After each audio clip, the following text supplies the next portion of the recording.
Olá, meus amados amigos. Presta atenção nessa história, daqui a pouco a gente conversa.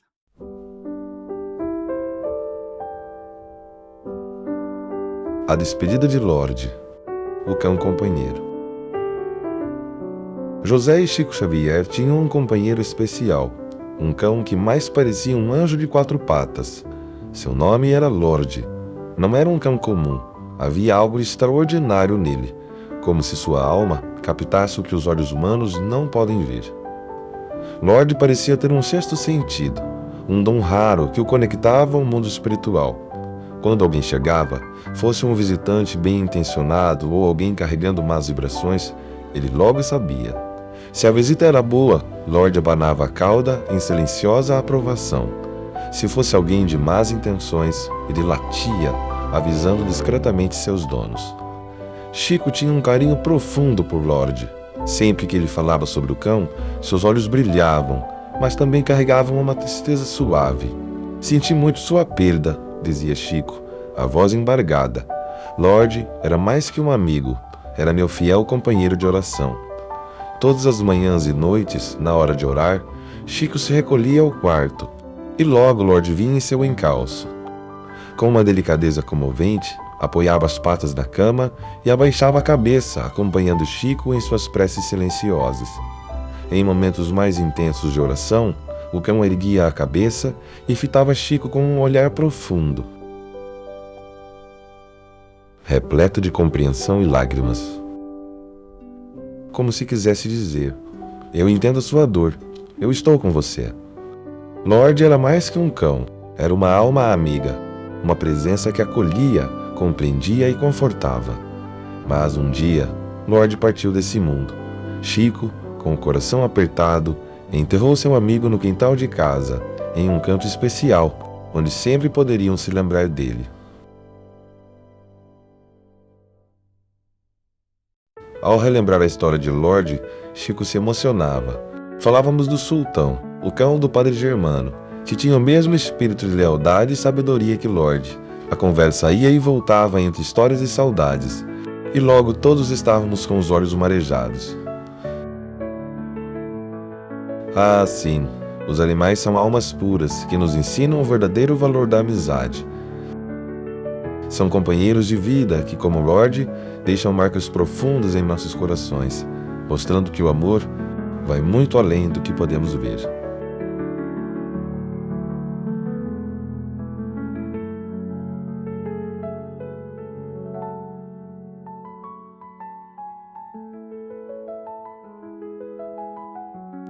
Uau, que coisa mais linda!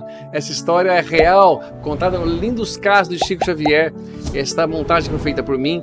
Eu não entendo muito bem de inteligência artificial, então fui montando essas imagens e vocês podem perceber que é a história é real, mas simbolicamente ali o rapaz representando o Chico, a raça de cachorro não era a mesma sempre. Não se importem com isso.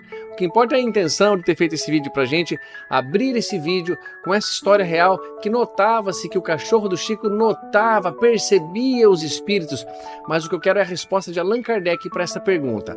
Que pergunta? Os animais percebem os espíritos? Você que tem um cachorro, você tem um gato, um cavalo, percebe? Você acha que isso é possível? Kardec responde isso no livro dos Médiuns, e nós vamos consultar esse livro agora. Kardec, a autoridade máxima da doutrina espírita, respondeu pra gente. Vou colocar aqui para vocês acompanharem o texto comigo. Olha só que interessante. Está aqui e esse é o texto. Essa resposta foi dada por Erasto, está no capítulo 22, Mediunidade nos Animais. Olha que interessante. É certo que os espíritos podem tornar-se visíveis e tangíveis aos animais, e muitas vezes o terror súbito que eles denotam, sem que lhes percebais a causa, é determinada pela visão de um ou de muitos espíritos mal intencionados com relação aos indivíduos presentes, ou com relação aos donos dos animais. Então, nesse primeiro trecho, Allan Kardec diz que sim, os espíritos têm a autoridade, a capacidade de se tornar visíveis aos espíritos, aos animais, e eles se assustam muitas vezes, mas não por fazer uma brincadeira com os animais, mas sim nos incomodar ou perturbar os encarnados, os donos dos animais, ou quem está ali próximo, para algum motivo que os espíritos querem. Vamos para a continuação do trecho. Ainda com mais frequência, vedes cavalos que se negam a avançar ou a recuar, ou que empinam diante de um obstáculo imaginário. Pois bem, tende como certo que o obstáculo imaginário é quase sempre um espírito ou um grupo de espíritos que se comprazem em impedi-los de se mover, ou impedi-los de mover-se. Interessante isso, pessoal. O espírito, então, que faz-se visível. Lembra que Paulo de Tarso cai do cavalo, o cavalo empina? Jesus, então, fez-se visível somente para o animal e para Paulo de Tarso, e para os outros não. A autoridade de Jesus tinha total condição de escolher quando, para quem ele queria ser visível. Mas também aqui está dizendo que os espíritos podem provocar. Na sua casa, você nunca não percebeu isso? Que talvez um cachorro ficaria olhando para a poltrona, fica talvez, então, como Allan Kardec diz, que os espíritos eles podem se assustar os animais, se essa visão for assustadora. Quem sabe, então, os espíritos que são da família, que estão por ali, e que, quem sabe, podem tornar-se visíveis, os animais não percebem e não ficam ali olhando para a poltrona que o papai sentava, que era o grande amigão desse cachorro, e ele, então, nota a presença. Olha que informação bacana, olha que informação gostosa de se ter. Allan Kardec então disse, e continua aqui, que os espíritos com frequência fazem isso e que cavalos às vezes empacam. Hoje em dia, pessoal, é tão pouco contato que a gente tem, nós somos criaturas mais urbanas do que rurais e não vemos assim, não temos acesso tanto a cavalo. Mas meu pai, por exemplo, que viveu no sítio, que nasceu num sítio, ele conta histórias de arrancar o couro cabeludo. Muitas vezes o cavalo ali vendo alguma coisa, percebendo, ou às vezes ele é assustado com alguma coisa e o cavalo segue marcha independente, indiferente àquilo. Então alguma percepção os animais têm sim do mundo espiritual. E nós vamos ver um trecho aqui que vai surpreender a todos. Vamos mais em frente, Kardec vai mencionar isso já já. Então aqui ele termina, né? Comprazem de impedi-los de mover-se. Lembrai-vos da mula de Balaão. Esse fato é bíblico. Está lá em Números, capítulo 22. Vamos continuar aqui, ó. Que vendo um anjo diante de si e temendo-lhe a espada flamejante, se obstinava em não dar um passo, e que antes de se manifestar visivelmente a Balaão, o anjo quisera tornar-se visível somente para o animal. Mas repito, é verdade, pessoal, isso aí.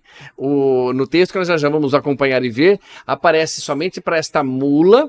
Esta mula por 3 vezes muda o caminho, aí chega um ponto que ela não vai mais, e o animal, então, que só tinha ele visto, o anjo, supostamente interpretado como um anjo, mas com certeza um espírito superior, um espírito já elevado, então se manifesta para esse Balaão e ele pode ver. Olha só, então, Kardec vai continuar e Erasto conclui, ó. Para o animal. Mas, repito, não mediunizamos diretamente nem os animais, nem a matéria inerte. É-nos sempre necessário o concurso ou a ajuda consciente ou inconsciente de um médium humano, porque precisamos da união dos fluidos similares, o que não achamos nem nos animais, nem na matéria bruta. Pessoal, por que ele fala isso? Ele conta a história deste animal que, na Bíblia, é colocado e que ele empaca. Ele não quer ir mais para frente.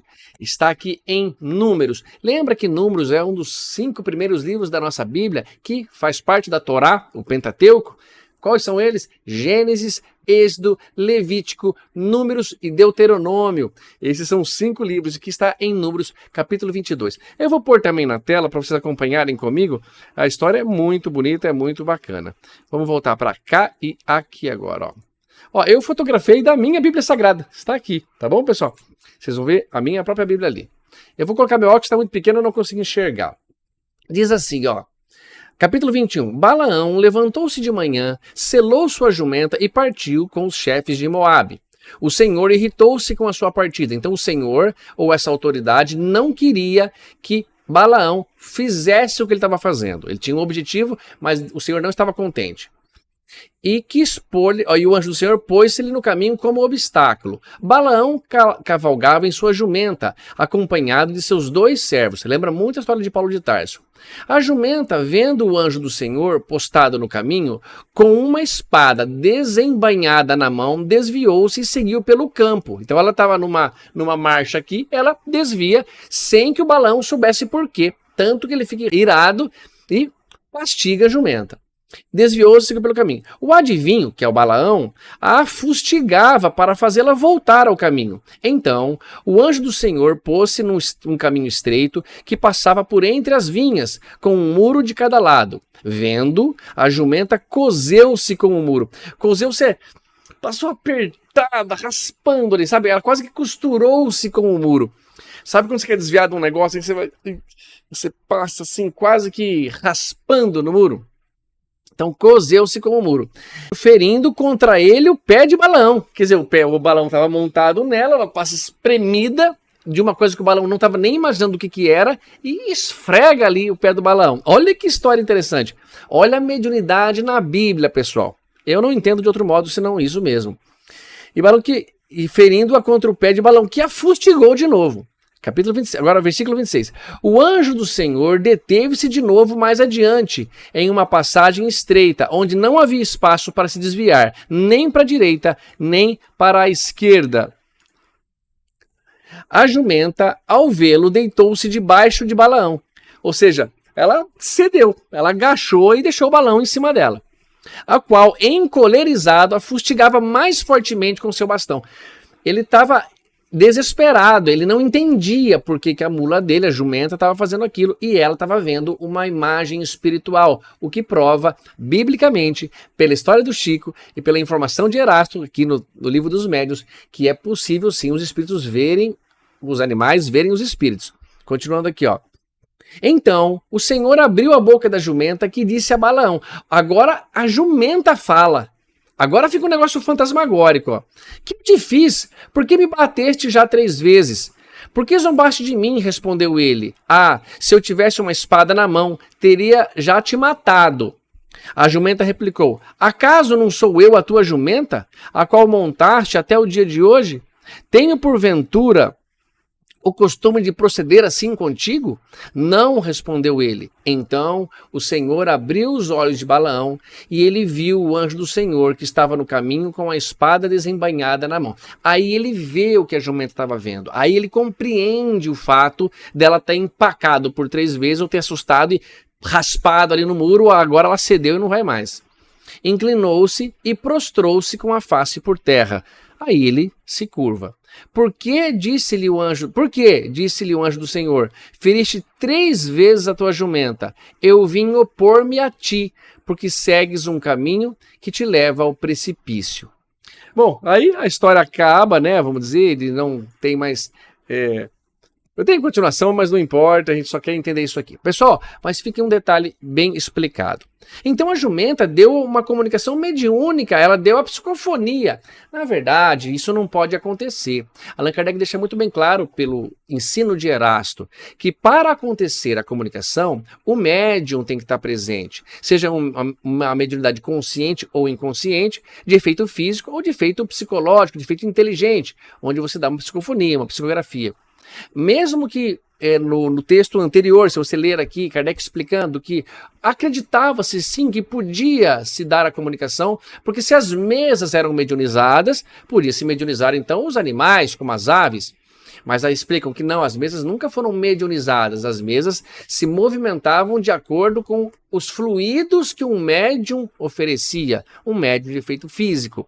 Então, a psicografia é através também da mediunidade. E Allan Kardec afirma, para então haver comunicação entre os espíritos, é indispensável, é essencial a presença de um médium. Não há como ser diferente. E os espíritos, por mais que a gente imagine, aqui, mas a jumenta falou, é uma interpretação na hora que ele estava tão assustado, o Balaão, que deve ter ouvido uma voz falando com ele, que já devia ser o próprio espírito, o próprio anjo do Senhor, e que ele supôs que seria a jumenta falando. Ou o anjo do Senhor fez isso para ele ouvir antes de vê-lo, para dar um choque nele mais forte e ele não seguir adiante com a viagem.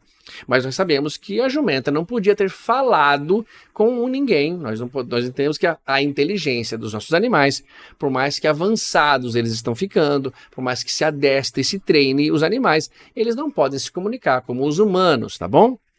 Lembra daquela brincadeira do Chaves, que o Chaves era o Chapolin, e ele estava lendo o hieroglifo? Às vezes vocês tiram um sarro, que fala isso. É muito interessante essas histórias dele, tem muitas relações com esses fatos. E ele estava ali lendo e ele começa a falar assim, mu, mu, a palavra era mulher, né? Aí o cara, ouvindo assim, era o seu Madruga, representando um médico, algo assim, mu, ele fala, será a língua de vaca? Então, por acaso, uma vaca vai dar uma comunicação e ela começa a falar mu, mu. Não, nada disso, isso não é possível. Mas então, pessoal, nem as mesas, e eles diziam, mas quem pode o menos, ou quem pode mais, pode o menos. Então eles dizendo, se a mesa pode responder perguntas, então um pássaro, como um papagaio, esses pássaros falantes, poderiam então dar uma comunicação psicofônica, mas não pode, tá bom? Porque as mesas não estavam respondendo por conta delas, elas estavam sendo manipuladas como se uma pessoa estivesse ali com a mão, mas através dos fluidos de um médium de efeito físico. Mas a resposta que fique claro, resumindo tudo isso, para a nossa vida com os nossos animais de estimação, amorosos animais de estimação, são que sim, eles podem perceber os espíritos, eles podem se assustar, como também podem se sentir comovidos, tocados, dependendo da imagem que eles vão ver. Allan Kardec ali comenta, desse modo, que os espíritos têm a capacidade de tornar-se visíveis e tangíveis a eles. Eles podem até receber um carinho, ou serem agredidos, dependendo do espírito e da intenção do espírito. Esse vídeo tem a intenção de nos fazer entender melhor nossos animais de estimação, pessoal. E eu peço que você observe mais. Observe seu cachorro, observe seu gato, observe seu cavalo, observe os animais que estão ao seu redor. Se por acaso eles estiverem fixamente olhando para um lugar, também não precisa entrar em pânico, porque os espíritos estão à nossa casa, estão à nossa vida o tempo todo. O que importa é como você convida as portas da sua casa, você abre para quem? Para que tipo de espíritos? Eu abro para os espíritos do comportamento que você tem. Dependendo de como você pensa, dependendo de como você age, os lugares que você frequenta, as coisas que você vê, o tratamento que você dá à família e recebe, são condizentes ao tipo de espíritos que estão ali habitando. Você faz ou não faz evangelho no lar? Você pratica ou não? Você viu na história do Chico ali, que o cachorro dele, o Lorde, ele orava junto com o Chico. Então, muito possivelmente, a espiritualidade que estava ali frequentando a casa do Chico trazia ao Lorde visões muito boas. E quando o Lorde rosnava para essas pessoas chamadas mal encaradas, será que era somente essas pessoas que ele estava vendo? Porque ninguém percebia nada e de repente o Lorde rosnava ou abanava o rabo, sem nenhuma diferença entre as pessoas, avisando aos seus donos que tipo de pessoa que estava ali. Será que não tinha espíritos rondando, acompanhando? Com certeza tem, porque segundo Paulo de Tarso, nós sempre estamos acompanhados de uma nuvem de testemunhas. E isso significa que onde vamos, nós fazemos amizades espirituais ou deixamos novas amizades para trás e vamos nos relacionando com aquela frequência, com aquela egrégora que nós estamos somando desde que nascemos e desde que começamos a pensar e desde antes de encarnar. A nossa turma de amigos continua nos acompanhando, dependendo do nosso gosto, da nossa boa vontade. Meus amados, espero ter esclarecido vocês e que vocês saibam agora entender melhor os animais e respeitá-los. Animal, como eu tive Gandalf branco e tenho a lindinha hoje, são animais que são como membros da família. Espíritos que estão ali evoluindo, espíritos com E minúsculo, princípio inteligente, que é a criação de Deus, que deve ser amado e respeitado do mesmo modo que respeitamos qualquer ser vivo. E que se a gente entender isso, vale a frase de Leonardo da Vinci, de que um dia o homem entenderá o íntimo de um animal. E nesse dia, todo crime contra um animal será um crime contra a humanidade. Quem sabe hoje nós não conseguimos entender um pouquinho mais do íntimo de um animal e das suas reações mediante algo que nós não podemos ver. Um beijo a todos, fiquem todos com Deus, até o próximo vídeo.